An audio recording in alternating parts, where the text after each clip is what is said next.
What's up guys, and welcome to this tutorial on question 5 of the 2016 final exam. This question is on work, energy and power and is worth 27 marks. So fun stuff. Let's get into it. Question 5.1. A student is experimenting with two carts on a frictionless surface. Cart X has a mass. Okay, so I'm going to put mass of cart X equals 0.5 kilograms and is at rest. Okay, cart Y has a mass, so mass of Y is equal to 1.2 kilograms and collides with cart X. Cart Y is initially traveling at 8 meters per second east and travels at 4 meters per second east after the collision with X. The velocity of the cart Y is represented on the velocity time graph below. Cool stuff. So we have cart Y, and we have the velocity time graph, so it goes from 8 to 4, and we have the times at the bottom. Please note NB that the times have been multiplied by times 10 to the minus 3. Okay, that's probably to trick you guys out if you guys didn't know that. Okay, so question 5.1.1. 5.1.1 is a definition. Okay, so it says state the law of conservation of momentum. Okay, so the definition goes that the total momentum of an isolated system remains constant. Okay, so basically this talks about the momentum total before is equal to the momentum total after the collision. Okay, cool stuff. We'll probably use that soon, I assume. Okay, calculate the magnitude of the final velocity of cart X.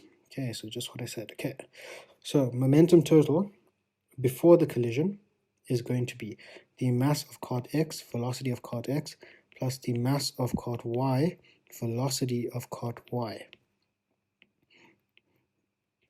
Okay, and that is before the collision. I'm going to take eastwards as being positive.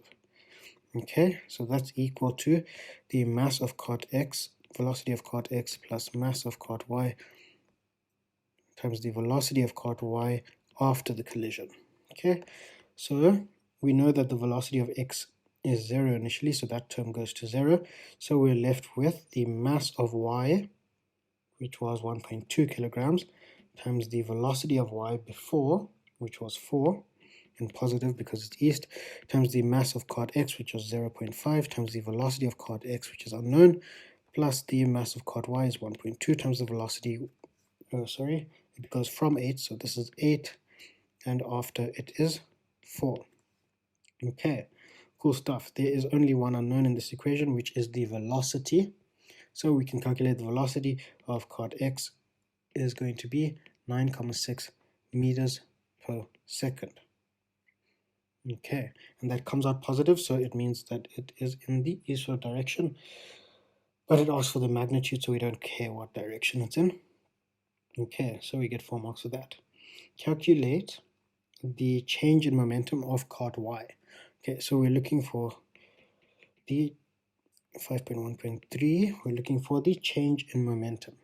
Okay, so change in momentum of cart Y is going to be equal to the mass times the change in velocity, which is going to be velocity final minus velocity initial.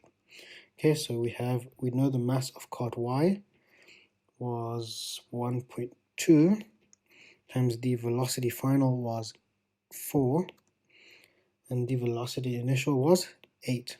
Okay, so our change in momentum is equal to minus 4,8. Okay, what does the minus indicate? It's just direction.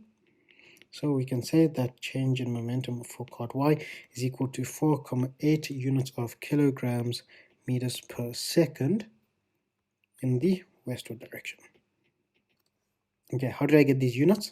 So I'm multiplying a mass times a velocity. The units for mass is kilograms. The units for velocity is meters per second. So kilograms meters per second. And that is our final answer. And we get 4 marks for that. Question 5.1.4.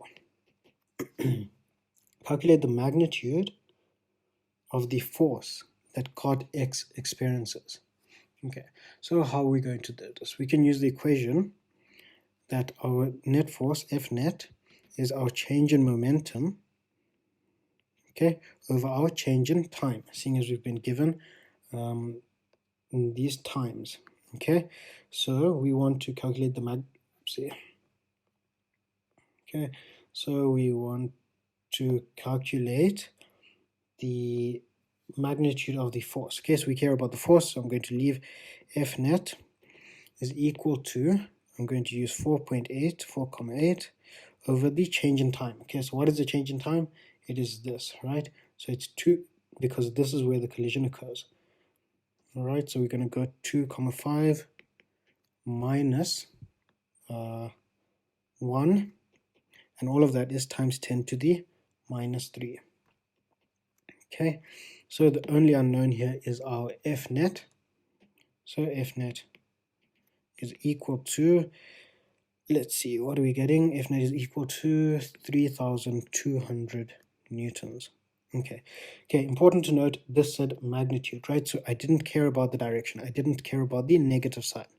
But if we weren't asked for the magnitude, then this would come out negative, and it just means that it's acting in the opposite direction to the motion. So it would be acting eastwards. Okay, I hope that makes sense. Okay, so question 5.2. A cyclist is traveling at 15 meters per second at the top of a 450 meter long slope.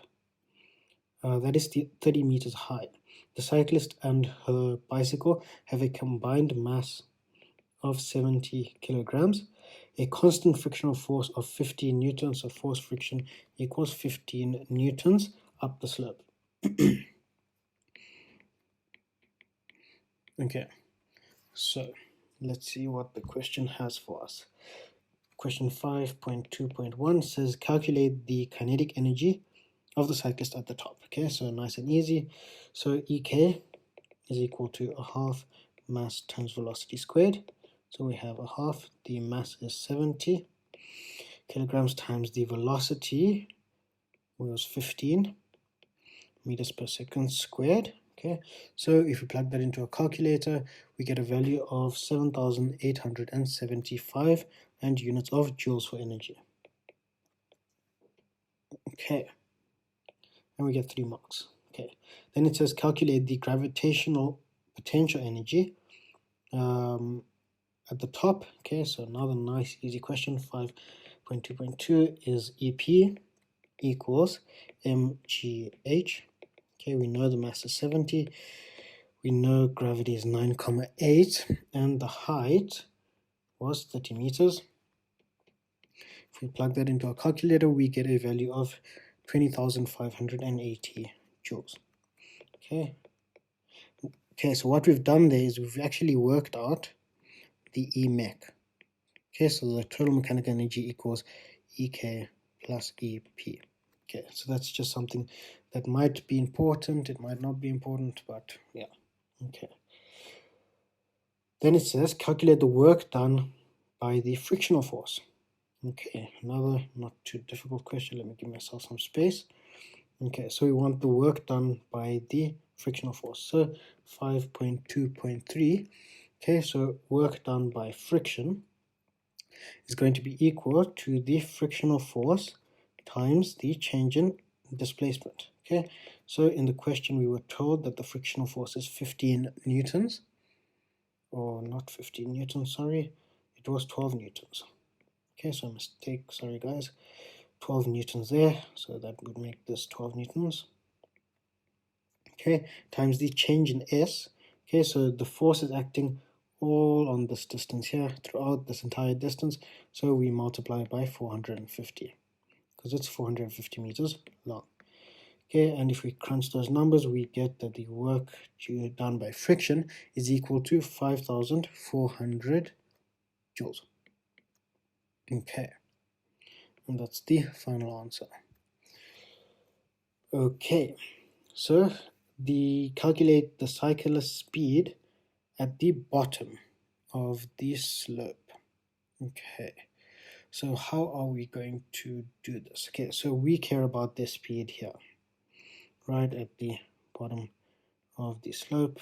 Okay, it's a very cool bicycle with a person on it. Okay, cool stuff. So how are we going to do this? So let's use 5.2.4.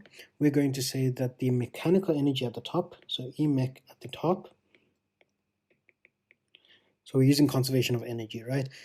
Okay, so the EMEC at the top must be equal to the EMEC at the bottom. But remember that some of this energy is lost to friction. So we need to add the friction in with the work done to friction, or work done by friction. Okay, so EMEC at the top, we calculate, okay, so EMEC at the top is EK at the top plus EP at the top is equal to EK at the bottom plus EP at the bottom plus the work due to friction. Okay, something to note, at the bottom, we're using a datum from here, or a reference point from here. So at the bottom, his height or her height is equal to 0. Okay, so EP goes to 0. Okay, with that being said, we can just put the values in. So EK was 7875 plus EP was 20,580 is equal to a half times the mass. The mass is 70 times the velocity squared plus the work done by friction, which was 5,400 joules. Okay, if we look at this equation, there is only one unknown, which is the velocity. So we can calculate V at the bottom is equal to 25,67 meters per second. Okay, and we only care about the speed. Speed is a scalar. Speed is a scalar, so we don't care about the direction. Okay, yeah, and we get up 27 marks. Something important to note, at the top, the cyclist had 15 meters per second, at the bottom 25. Okay, it kind of makes sense. If we're going down a slope, we expect that our speed will increase. If that wasn't the case, then a mistake was probably made, and you should either go back and fix it, but if you don't have enough time, just put down there that you think there's a mistake somewhere and you're working out. Okay, what else can I say? Yeah, so that's the end of that question. Not too difficult, quite an easy, nice, straightforward question. And in the next question, we will go on to fields. Okay, cool stuff, guys. Thanks for watching, and I hope you found this useful.